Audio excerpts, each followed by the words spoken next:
This morning's guest talks to us about his home place at Camp Swamp, which is a suburb of Sweet Home, which is a suburb of Loris, South Carolina. Now his name is known worldwide. Who is he? You'll meet him on part 2, coming up next on Carolina People.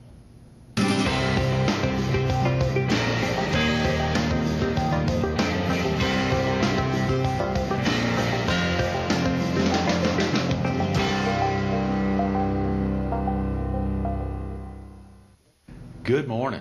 Welcome to Carolina People. This morning we're at the North American Institute of Aviation. We're focused on Bob Brooks, part 2, and we're visiting with Bob. Good morning. Morning, Thanks Greg. so much for coming back. You're wearing that same jacket the next day after day. You must love Clemson. Well, I certainly do. You really do. For folks who missed you yesterday, it was so exciting hearing about those early days and that chance encounter, literally within minutes, of Walter Cox, the dean of students there, who was an institution. I think I saw reading about him that he arrived at Clemson in 1935 or even earlier, from the town of Belton as a student, and then stayed on there until 1987 and is still there as a consultant. Yes. It's amazing to I think. see him occasionally. Do you really? Yes. That experience of, for viewers who may have missed you yesterday, share with them again, when you're talking about divine intervention or life being preordained. You were with Minnie Sue Brooks traveling up from northeast Georgia on a Saturday and ended up at Clemson. Just share with them yesterday what you shared with us yesterday. Well, what I said was that on Saturday afternoon, there's not many people at Clemson. I was up trying to find some money to go to Clemson with, and I was walking up the steps of Tillman Hall, and there were two people walking down the steps, and of course I chose one of them, and by chance it was Walter Cox, and I asked him, "Do you know of anything?" He said no, so he walked on down the steps, and I walked on up the steps to see if I would see anybody else, and so anyway, he called to me. He said, there was somebody that maybe had a scholarship. So he told me who it was, and I had to go over to such a building on Saturday afternoon. That same day, Yes. on a Saturday. Yeah, within 10, 15 minutes of him. And he was there, and he had one scholarship left, and he told me what I could do to apply for it. And I did, and school was starting within probably a couple of weeks or so. That's right, in August, my Lord. So because it was a scholarship, it had just been set up, and all was 4 of them, and one of them wasn't used yet. So, you mentioned yesterday, when you think about preordained, that same trip out there, Minnie Sue Brooks talking about going there, bumping into Walter Cox. You obviously talked about some tragedies in life, and recognizing living with those, albeit still recognizing God's divine plan. Well, that's all I can lay it to, and it's good because it makes life a lot easier. Because if it can take your burdens away, and you just do what you can do, and that's probably going to be good enough. That's all God asks of you. Do you all communicate much? Do you talk to God much? Well, I'm not sure how you can talk with him, but you have a thought process that seems to be a communication. There is some communication going on there. Yeah, not necessarily I hear people talk about different things. They poo-poo it and so forth. But somebody that doesn't know God, I'm sorry for them because it's good. Yes. And it can give you a good life. And it just as you said, makes things so much easier. Mm-hmm. Makes things so much easier.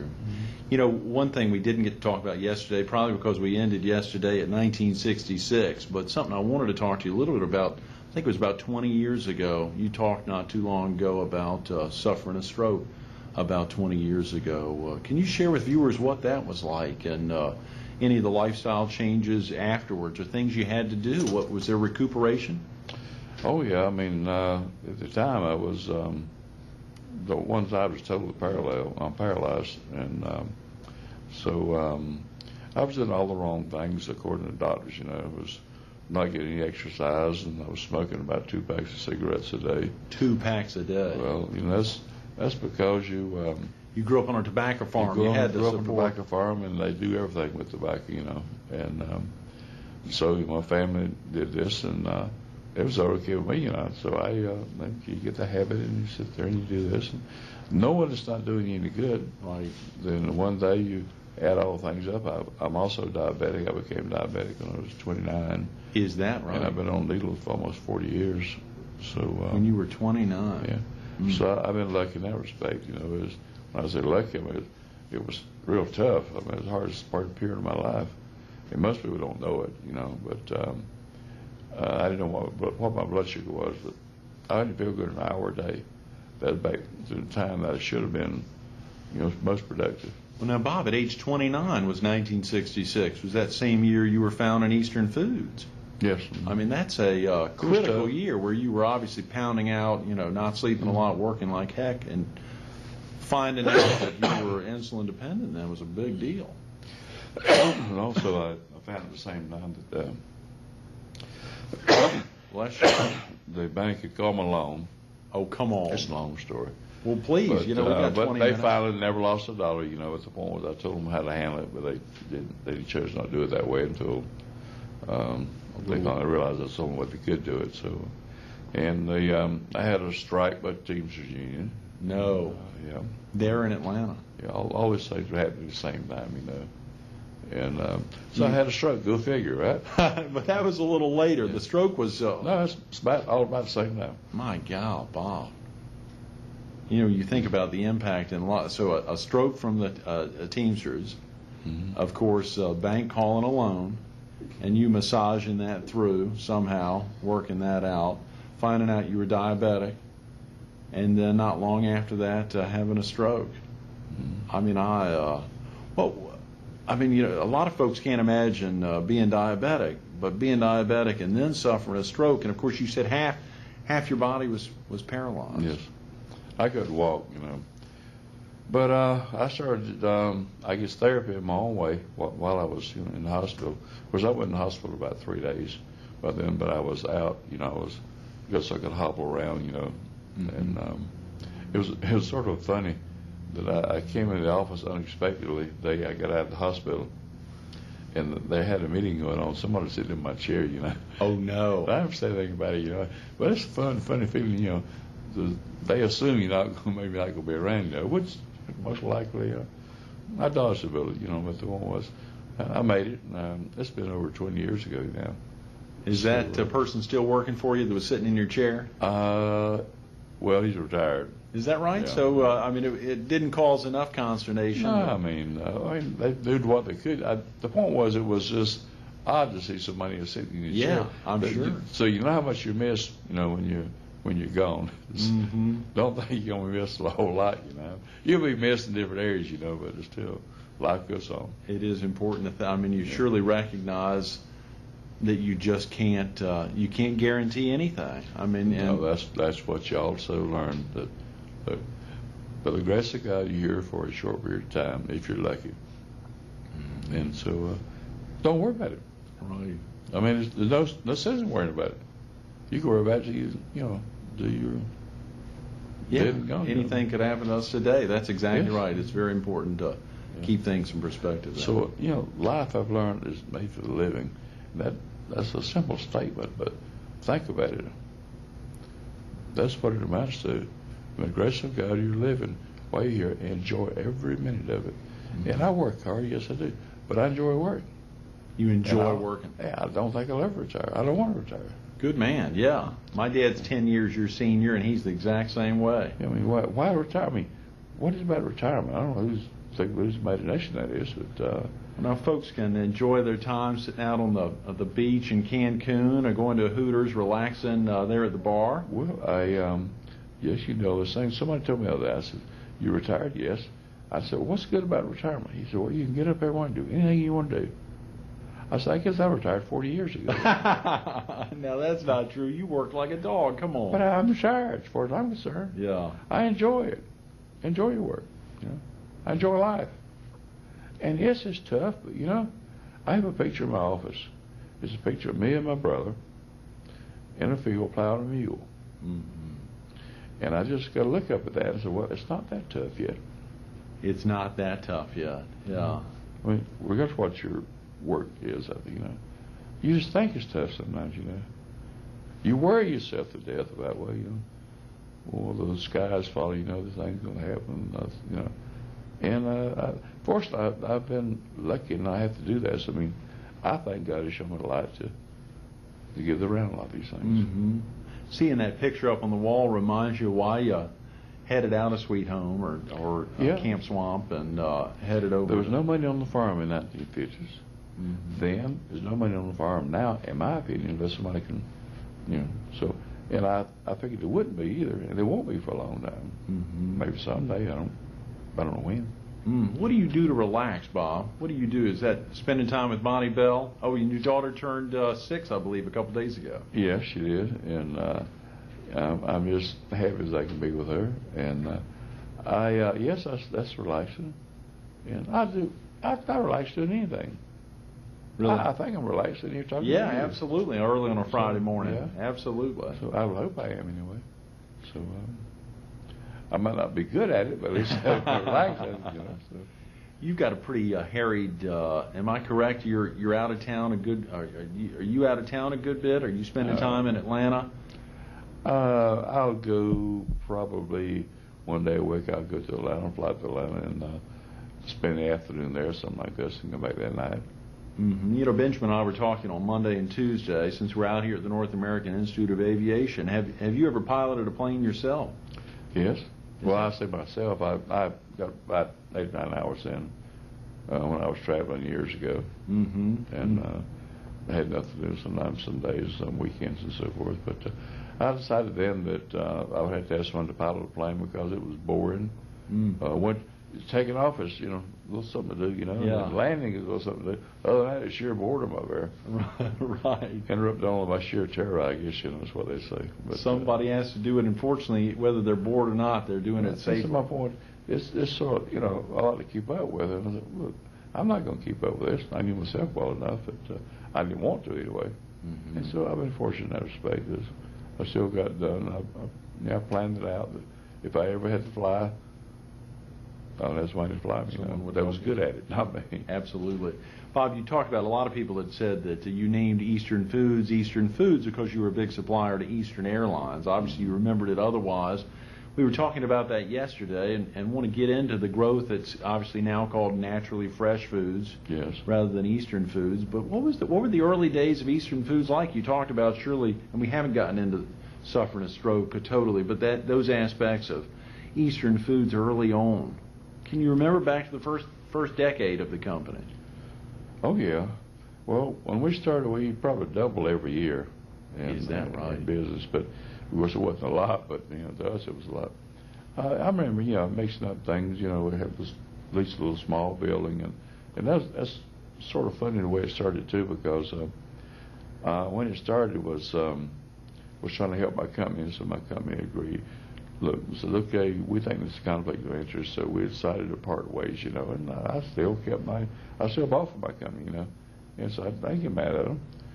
In a way, I could say, I guess I was terminated, okay? Well, I was terminated, so any way you look at it. So I know what that feeling is, and to be terminated or to terminate. And but anyway, there were days, I had to get up and, I'd take something in a bucket, take it up to a hopper and mix it, and I packaged, I did it all, but it was just 2 of us there, and then eventually 3 of us, and 4 and 5 and so forth. You get some, but it's a step along the way, it's logical steps, I guess. Mm-hmm. And we're up now to probably Natural Fresh is about $150 million, I guess, in sales. $150 million a year? Oh yeah. Wow. Well, it's small compared to food companies, but.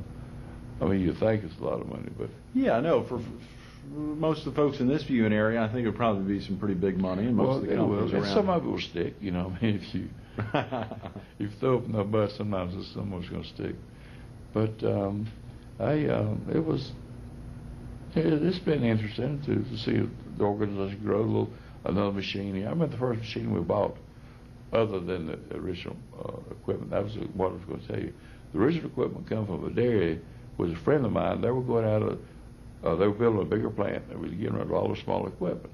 Right. That's when we started the business. Well, I knew enough about the equipment from former days as how to operate it.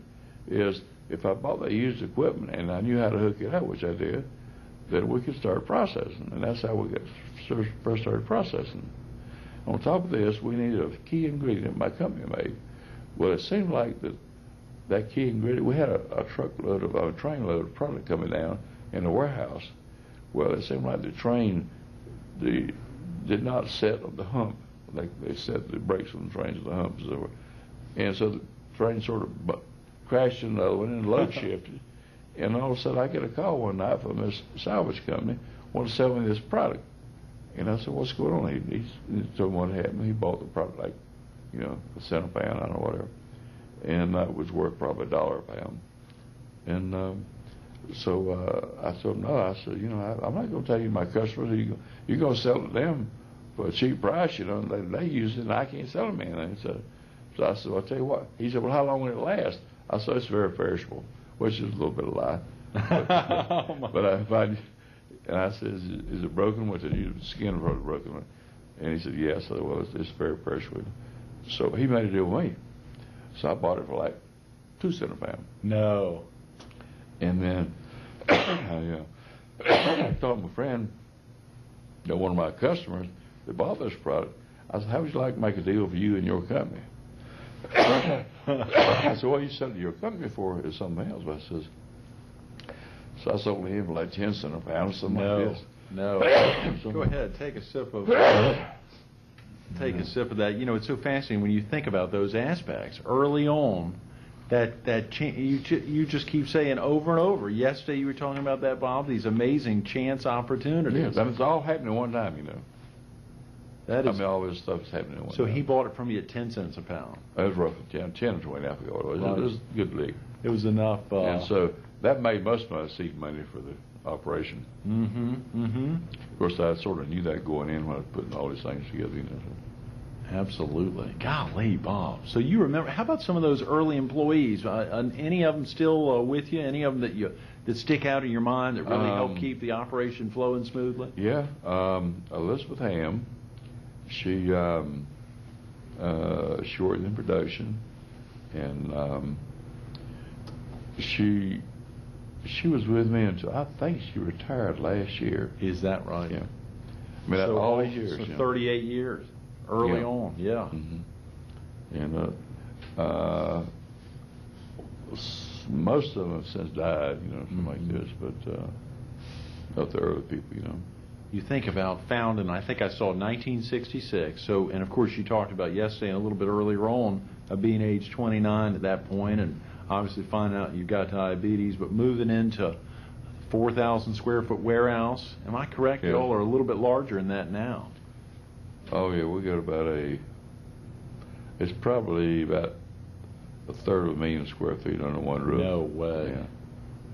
So, but 300 plus thousand square feet under one roof. Well, I guess, and of course y'all have that's the main distribution center. I think I saw y'all have a trucking line as well. Then. Yeah, we deliver to about 30 branches across the United States. How many? About 30. Is that right? Yeah. And of course, the main this is naturally fresh. I mean, the salad dressings would be the one that folks would know. Now, are y'all still doing the non-dairy coffee creamers like you were providing for the airlines? No, we kicked those in the tail a long time ago because it wasn't profitable, and it was like the times have changed, Salad dressings are right. are still a very lucrative business. Salad dressings, dips, and so forth, and y'all use some of those in Hooters as well? oh yeah, and on the airlines. And on the airlines, that's right. Of course, we haven't gotten into Hooters or Hooters airline. We sure want to get into that aspect of you're taking your mom to Hooters for the first time. We've only got about 5 minutes, but we want to get into a number of other things, and it may be that we can get back together on Monday.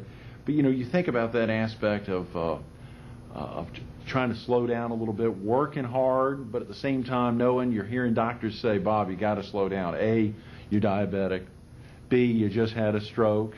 You had an employee sitting in your chair. I mean, people, including me, this is doctor talking, don't think you're going to make it. How do you figure out that I'm going to keep going? I don't know. I mean, I'll keep going as long as I can, as long as I think God's been good to me, being diabetic for 40 years, you know. I mean, so I'm just going to do what I can, as long as I can. Mm-hmm. For folks who aren't diabetic, how does that impact your life? I mean, what do you have to do that non-diabetic that you were do differently that you weren't doing before age 29? Well, you should exercise. Everybody should. I don't care who they are and when. But I don't exercise enough. I mean, Chasing Bonnie Bell around, that's right. Well, that helps a lot, you know. But my wife does most of that, though. But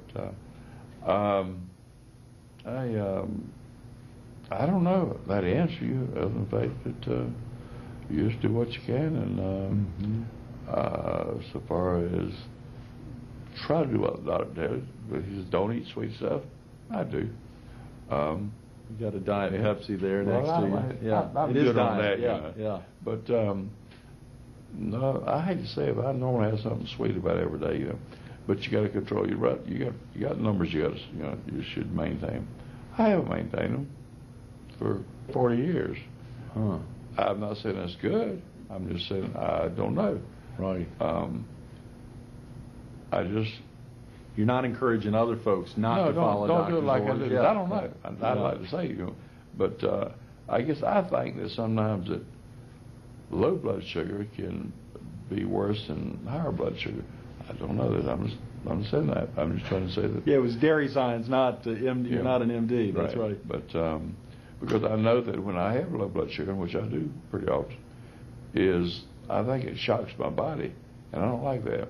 Mm-hmm. When I say shocks your body, it goes down, then all of a sudden you bring it back up in a hurry, so to speak, you know. Mm-hmm. And because you feel like you're going to die when you have low blood sugar. Well, you are, what it amounts to. And it's like playing Russian roulette all the time. Mm-hmm. And so... hadn't your mother had a talk with you about that, Bob? Shouldn't be playing Russian roulette all the time? Well, yeah. She had talked about a bunch of things, you know. Yeah. But that's where some of my inspiration come from, I guess, is my mother, you know. Is that right? Yeah. And my dad, but my dad was tough, but he was good. You know. I think I saw that. And we had a good family. Y'all had a 100-acre tobacco farm there, and I know you talked yesterday about that aspect of no electricity, no running water, obviously having an outhouse, considerably different than a lot of folks may live in now. Surely there are folks still in settings with well water and otherwise. And, you know, when you think about those early days, I think I saw he spent some time over at the shipyard there in Wilmington. So he was doing a good bit of driving. Oh, we did a lot. He dug the inland waterway. And he was the engineer of dredge boat for a while. He did a little bit of everything. He was very, very talented, you know. Mm-hmm. But no formal education. Is that right? Mm-hmm. Now, did he and your mom's name is Mary Bell? Yes. Did that have any tie-in to Bonnie Bell's name? Oh, yeah. My wife would have it no other way, but we carry on Bell in the family because her mother was Bell and her mother was Bell.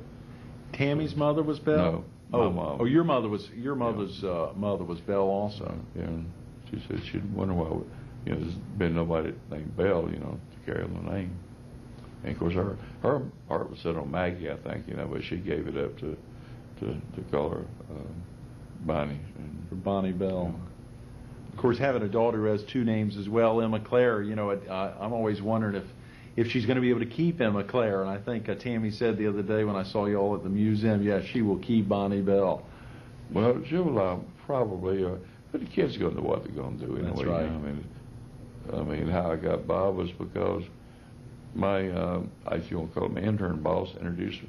My name was Robert. He introduced me to Bob. I didn't even know Bob was a nickname for Robert. Is that right? That's how astute I was. That intern boss there in Gastonia. Yeah. Introduced you, so you were in your early 20s. Yeah, well, you'd never heard anyone call you, or late teens, never heard anyone call you Bob. So he took me around the industry. Everybody thought, mess for Bob. So it sort of stuck, how that goes. And good alliteration, Bob Brooks, yeah.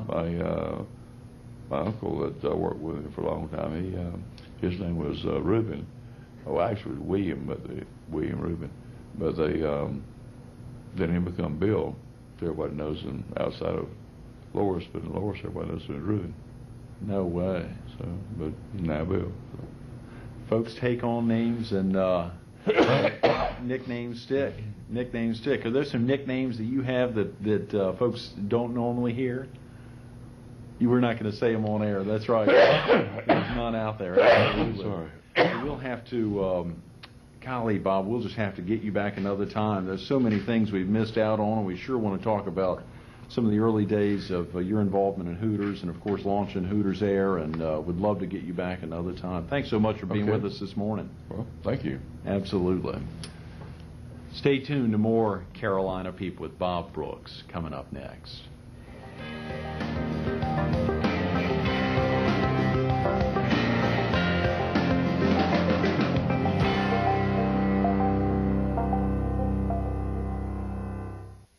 Bob said the fun is in chasing the fox, not catching it. We've been chasing him yesterday, chasing him a little more today. We'll catch him on Monday. You're going to have to come back for part 3 of Bob Brooks. If you want to hear him talk about what it was like taking Mary Bell, his mother, to Hooters for the first time. If you want to hear him talk about some of his biggest inspirations. If you want to hear him talk about what he'd be doing if he hadn't founded Eastern Foods, now Naturally Fresh Foods, almost 40 years ago. You got to come back to be with us on Monday. Stay tuned. Part 3, Bob Brooks, coming up soon.